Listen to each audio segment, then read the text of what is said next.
नमस्कार दोस्तों, स्वागत है आपका ISPCS एकेडमी में। और जैसा कि आप जानते हैं कि पर्यावरण अध्ययन में हम जो प्रैक्टिस सेट कर रहे हैं उसी श्रृंखला में नेक्स्ट वीडियो है ये। तो चलिए स्टार्ट करें। और इससे पहले कि हम स्टार्ट करें, यदि आप चैनल पर नए हैं तो चैनल को जरूर सब्सक्राइब कीजिए। यहाँ पे 102 नंबर क्वेश्चन कह रहा है कि जलवायु परिवर्तन का कारण है।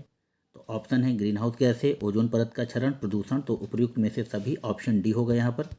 नेक्स्ट क्वेश्चन देखेंगे, निम्नलिखित में से कौन सा गैस समूह ग्रीन हाउस गैस में योगदान देता है? तो कार्बन डाइऑक्साइड और मीथेन, ऑप्शन डी यह सही होगा। नेक्स्ट देखेंगे, किस स्तर से अधिक की ध्वनि खतरनाक ध्वनि प्रदूषण करती है? तो 80 डेसिबल के ऊपर यानी 80 dB, ऑप्शन डी। 5 नंबर कह रहे हैं, निम्न में से किसने तिब्बत के पठार के ऊपर वर्ष 2005 में ओजोन आभा मंडल या ओजोन हैलो का पता लगाया था? तो ऑप्शन सी होगा, GW केंट मूर, ऑप्शन सी। नेक्स्ट देखेंगे, 6 नंबर कह रहा है कि प्रकाश रासायनिक धूम का बनना किनके बीच अभिक्रिया का परिणाम है? तो यह है NO2 और O3 तथा पैराक्सी एसिलेट नाइट्रेट के बीच सूर्य के प्रकाश की उपस्थिति में, ऑप्शन ए सही हो जाएगा। चलिए नेक्स्ट देखेंगे, ये बहुत ही बेहतरीन क्वेश्चन है कि ग्रीन मफलर संबंधित है। तो ग्रीन मफलर आपका संबंधित है आपका ध्वनि प्रदूषण से। 108 कह रहा है कि निम्नलिखित में से कौन एक द्वितीयक प्रदूषक नहीं है? तो 108 का हो जाएगा सी, सल्फर डाइऑक्साइड। नेक्स्ट देखेंगे, अनाजों और तिलहनों के अनुपयुक्त रखरखाव और भंडारण के परिणाम स्वरूप अवशेषों का उत्पादन होता है, जिन्हें एफ्लॉटॉक्सिन के नाम से जाना जाता है, जो सामान्यतः भोजन बनाने की आम विधि द्वारा नष्ट नहीं होते। एफ्लॉटॉक्सिन किसके द्वारा उत्पादित होते हैं? तो यह उत्पादित होते हैं फफूंदी के द्वारा, ऑप्शन सी हो जाएगा। 110 कह रहा है कि प्रदूषण युक्त वायुमंडल को निम्न में से किसके द्वारा स्वच्छ किया जा सकता है? तो वह स्वच्छ किया जाता है वर्षा के द्वारा। आप देखते हैं कि दिल्ली में वर्षा के द्वारा वायु प्रदूषण को कम किया जाता है। नेक्स्ट देख लेंगे, निम्नलिखित में से कौन एक वायु प्रदूषण की रोकथाम की एक यांत्रिक विधि नहीं है? तो ऑप्शन हो जाएगा यहाँ पर D, cyclone divider, option D. 12 number देखेंगे, सुप्रकाश रासायनिक धूम कोहरे के बनने के समय निम्न में से कौन सा एक उत्पन्न होता है? तो यह उत्पन्न होता है नाइट्रोजन ऑक्साइड, ऑप्शन बी।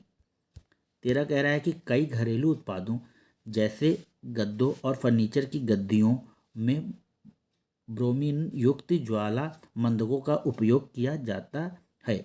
उनका उपयोग क्यों कुछ चिंता का विषय है? तो ऑप्शन ए है, एक है यहाँ पर, उसमें पर्यावरण में निम्नीकरण के प्रति उच्च प्रतिरोधकता होती है, वे मनुष्यों और पशुओं में संचित हो सकते हैं। तो यहाँ पर जो 113 का हो जाएगा वह है सी, यह दोनों सही है। यह UPSC 2014 का क्वेश्चन है। चलिए 14 कह रहा है कि वैज्ञानिकों की निम्न टीमों में से किसमें सर्वप्रथम अंटार्कटिक के ऊपर ओजोन छिद्र का पता लगाया था? तो लगाया था ब्रिटिश टीम ने, ऑप्शन डी हो जाएगा यहाँ पर सही। नेक्स्ट देखेंगे, विभिन्न उत्पादों के विनिर्माण में उद्योग द्वारा प्रयुक्त होने वाले कुछ रासायनिक तत्वों के नैनोकणों के बारे में कुछ चिंता है, क्यों? यहाँ पहला है कि वे पर्यावरण में संचित हो सकते हैं तथा जल और मृदा को संदूषित कर सकते हैं, ठीक है। वे खाद्य श्रृंखला में प्रविष्ट हो सकते हैं, ठीक है। वे मुक्त मूलकों के उत्पादन को विमोचित कर सकते हैं। तो जो 115 का है वह डी हो जाएगा, तीनों सही हैं। चलिए नेक्स्ट देखेंगे, जैव विघटित प्रदूषक है। तो 116 का वहित मल, या माफ कीजिएगा 116 का आपका हो जाएगा 2 नंबर, बी नंबर, वाहित मल। चलिए 117 कर लेंगे, वैज्ञानिक दृष्टिकोण यह है कि विश्व तापमान पूर्व औद्योगिक स्तर पर 2 डिग्री से अधिक नहीं बढ़ना चाहिए। यदि विश्व तापमान पूर्व औद्योगिक स्तर से 3 डिग्री के परे बढ़ जाता है तो विश्व पर उसका संभावित असर क्या होगा? तो यहाँ पर लिखा है कि स्थलीय जीवमंडल एक नेट कार्बन स्रोत की ओर प्रवृत्त होगा, विस्तृत प्रवाल मर्तना घटित होगी, सभी भूमंडलीय आर्द्र भूमि स्थायी रूप से लुप्त हो जाएंगी, अनाजों की खेती विश्व में कहीं भी संभव नहीं होगी। तो 117 का जो सही आंसर हम देख लेंगे यहाँ पर ऑप्शन, और यहाँ पर ऑप्शन है आपका केवल 1 और 2 सही हैं। 118 देख लेंगे, निम्नलिखित गैसों में कौन सी एक गैस धरती पर जीवन के लिए हानिकारक और लाभदायक दोनों है? तो वह है आपका कार्बन डाइऑक्साइड। 19 कह रहा है कि सूर्य से आने वाला हानिकारक परावैंगनी विकिरण कारण हो सकता है।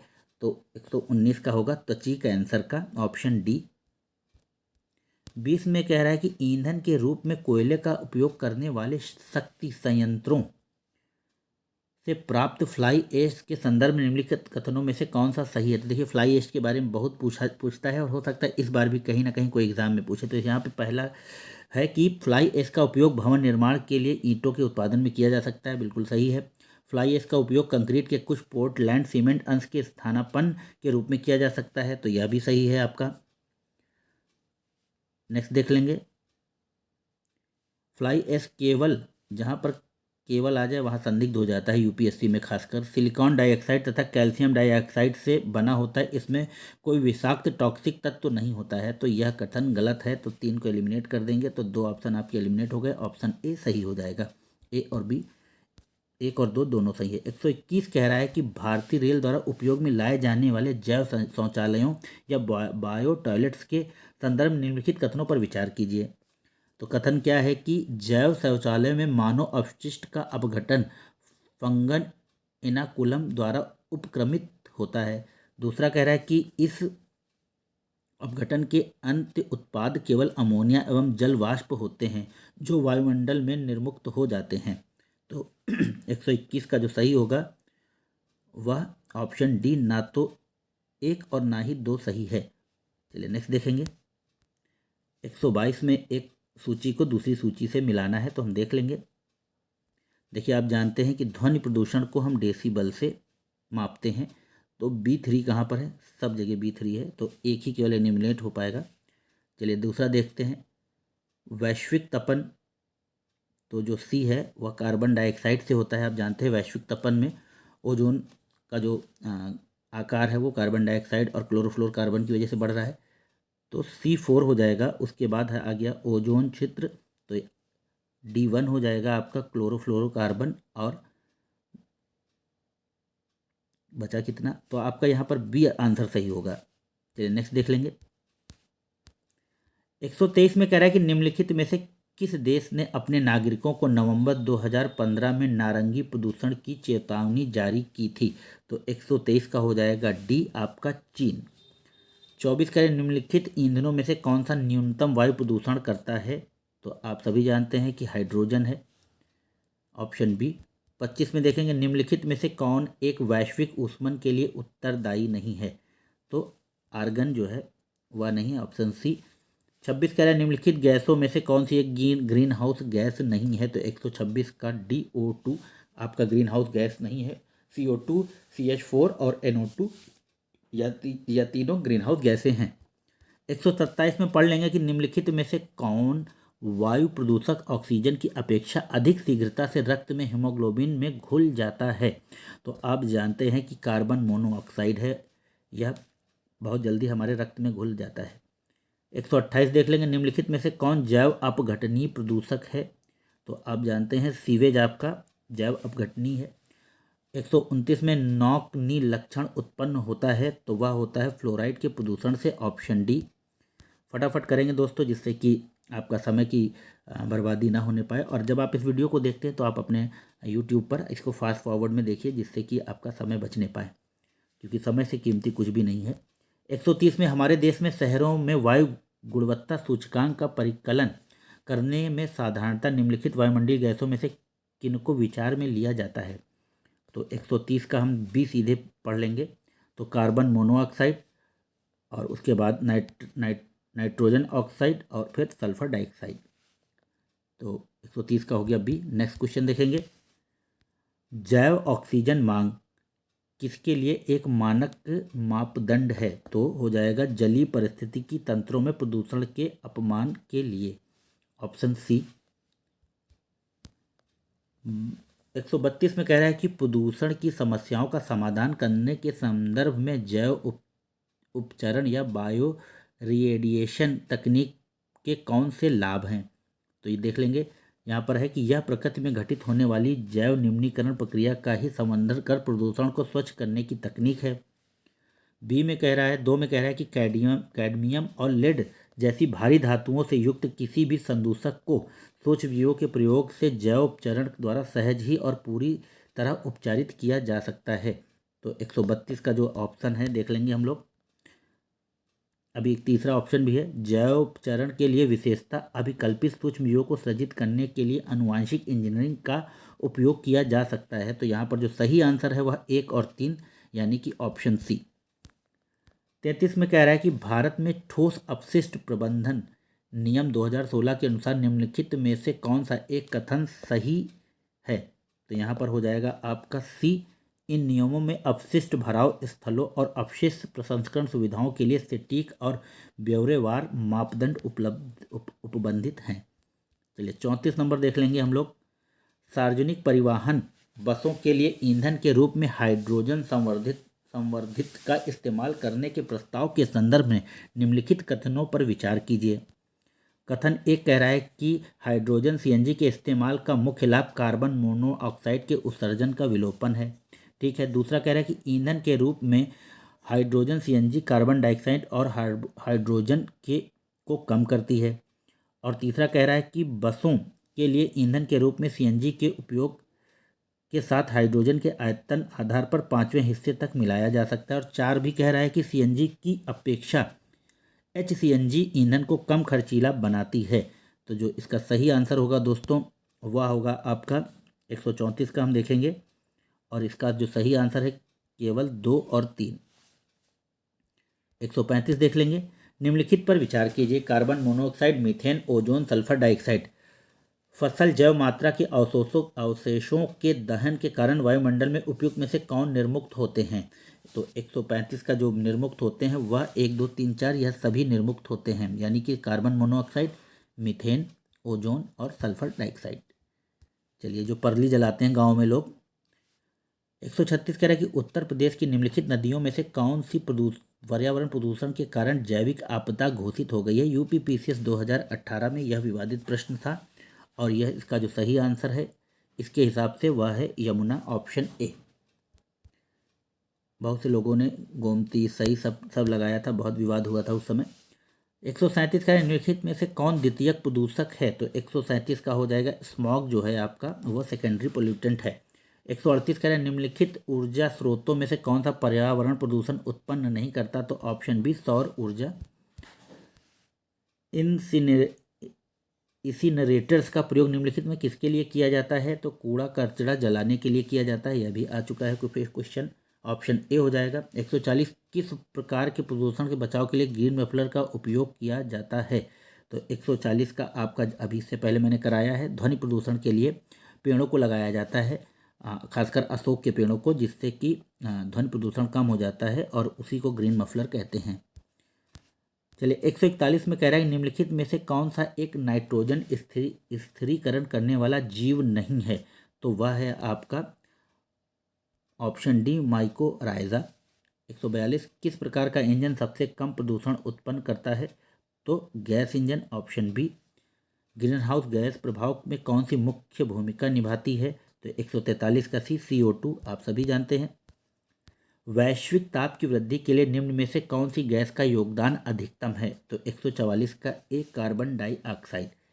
45 ग्रीन हाउस गैसों के मुख्य घटक होता है। तो 45 का हो जाएगा आपका उपर्युक्त में से एक से अधिक। तो मीथेन भी है, कार्बन डाइऑक्साइड भी है, नाइट्रोजन ऑक्साइड है, और BPSC में 5 ऑप्शन देते हैं, तो आप ध्यान रखिएगा।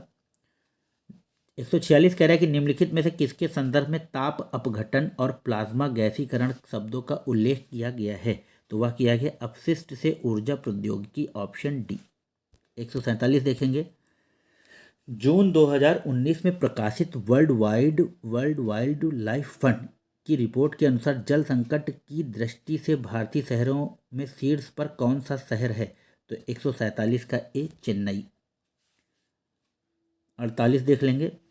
भारत में कार्बोफ्यूरेन, मीथेल पैराथियान, फोरेट और ट्राइएजोफास के इस्तेमाल की आशंका आशंका से देखा जाता है। ये रसायन किस रूप से इस्तेमाल किए जाते हैं? तो यह कृषि में कीड़ानाशकी के रूप में। सुपोषण के संदर्भ में निम्नलिखित में से कौन सा कथन सही है? तो यूट्रोफिकेशन के बारे में बात हो रही है, तो यह जल निकाय में पोषक तत्व संवर्धन की घटना है। ठीक है, यह जल में घुलित ऑक्सीजन को कम करता है, तो 149 का दोनों सही है, ऑप्शन सी। 150 मीथेन हाइड्रेट के निक्षेप के बारे में निम्नलिखित में से कौन सा कथन सही है? तो देखेंगे, पहला, भूमंडलीय तापन के कारण इन निक्षेपों से मीथेन गैस का निर्मुक्त होना प्रेरित हो सकता है। दूसरा देख लेंगे कि मीथेन हाइड्रेट में विशाल निक्षेप उत्तरी ध्रुव, टुंड्रा तथा समुद्र अधस्थल के नीचे पाए जाते हैं। ठीक है। तीसरा कह रहा है कि वायुमंडल के अंदर मीथेन 1 या 2 दशक के बाद कार्बन डाइऑक्साइड में ऑक्सीकृत हो जाता है। तो इसका जो सही आंसर होगा दोस्तों वह है ऑप्शन डी। यह तीनों चीज़ें सही हैं और इन्हीं से घुमा फिरा के आपसे क्वेश्चन पूछेंगे। जितना भी प्रीवियस ईयर क्वेश्चन है इसी से आपसे घुमा फिरा के पूछेंगे। इस पर विशेष रूप से ध्यान दीजिएगा कि आपका प्रीवियस ईयर क्वेश्चन पेपर गलत ना हो। केवल आपका सिलेक्शन आपके प्रीवियस ईयर क्वेश्चन में कितने परसेंटेज आप सही कर लेते हैं उसी हिसाब से आपका पीडीएफ में नाम होगा। चलिए, 151 कह रहा है कि गैस जो धान के खेत में उत्सर्जित होती है भूमि में तापमान वृद्धि करती वह है। तो आप जानते हैं ऑप्शन डी मीथेन है। मीथेन बहुत फेवरेट है यूपी पीसीएस का। 152 कह रहा है कि धुआं में आंखों को प्रभावित करने वाला कौन सा शक्तिशाली उत्तेज्य होता है? तो 152 का डी हो जाएगा, पैरा ऑक्सीटाइल नाइट्रेट, ऑप्शन डी। मानव गतिविधियों से परिवर्तित पर्यावरण कहलाता है, तो एंथ्रोपोजेनिक पर्यावरण, ऑप्शन बी। नेक्स्ट देखेंगे, निम्नलिखित में से कौन सा वायु प्रदूषण के जैविक सूचक का प्रसिद्ध उदाहरण है? तो 154 आपका लाइकेंस, आप जानते हैं। फिर यूट्रिफिकेशन से रिलेटेड क्वेश्चन आया, देखिए, तो सुपोषण के संबंध में निम्नलिखित में से कौन सा, देखिए 19 में भी आया पीसीएस में और 20 में भी। तो क्या कह रहा है कि यह जल में घुलित ऑक्सीजन को कम करता है, यह जल निकाय को पोषक तत्व संवर्धन की घटना है। तो अभी से पहले 55 में क्या आपने देखा था, सेम क्वेश्चन, और यह दोनों सही हैं। चलिए नेक्स्ट देखेंगे, निम्नलिखित में से कौन सा वैश्विक ताप वृद्धि या ग्लोबल वार्मिंग का प्रभाव है? तो 156 का हम पढ़ लेंगे, समुद्र जल का बढ़ना, हिमनद का पिघलना, बीमारियों का फैलना, प्रवाल विरंजन का होना। तो 156 का हो जाएगा आपका डी, यह सभी सही हैं। निम्नलिखित में से कौन एक प्राकृतिक रूप से वायुमंडल में पाई जाने वाली ग्रीन हाउस गैस नहीं है? तो वह है नाइट्रोजन ऑक्साइड, जो प्राकृतिक रूप से नहीं पाई जाती। 58 हरित ग्रह प्रभाव या ग्रीन हाउस इफेक्ट के अभाव में भू सतह का औसत तापमान होगा, तो वह होगा आपका -18 डिग्री सेल्सियस, ऑप्शन बी। नदी का जल प्रदूषण मापा जाता है, तो वह मापा जाता है जल में घुली ऑक्सीजन की मात्रा से। 160 में कह रहा है कि तंत्रिका अपह्रास समस्याओं के लिए उत्तरदायी माने जाने वाले मैग्नेटाइट कण पर्यावरणीय प्रदूषकों के रूप में निम्नलिखित में से किनमें उत्पन्न होते हैं? तो मोटर गाड़ी के ब्रेक, मोटर गाड़ी के इंजन, घरों में प्रयोग होने वाला माइक्रोवेव स्टोव, बिजली संयंत्र, टेलीफोन लाइन। तो 160 का जो सही आंसर होगा वह होगा आपका डी। खासकर जब यूपीएससी में ऐसे अप्लाइड क्वेश्चन आए तो उसमें सभी सही होते हैं, 1 2 3 4 5 यह सभी सही हैं, क्योंकि आपको नहीं मालूम या कोई इतना मास्टरी करके नहीं जाता है इस तरह के क्वेश्चन को पढ़ने के लिए। तो यूपीएससी भी जानती है कि जो बच्चे हैं वो बहुत कॉमन सेंस से रिलेटेड हैं या कॉमन सेंस से लगाएंगे तो वो ऑलमोस्ट सब 90% सभी सही होते हैं।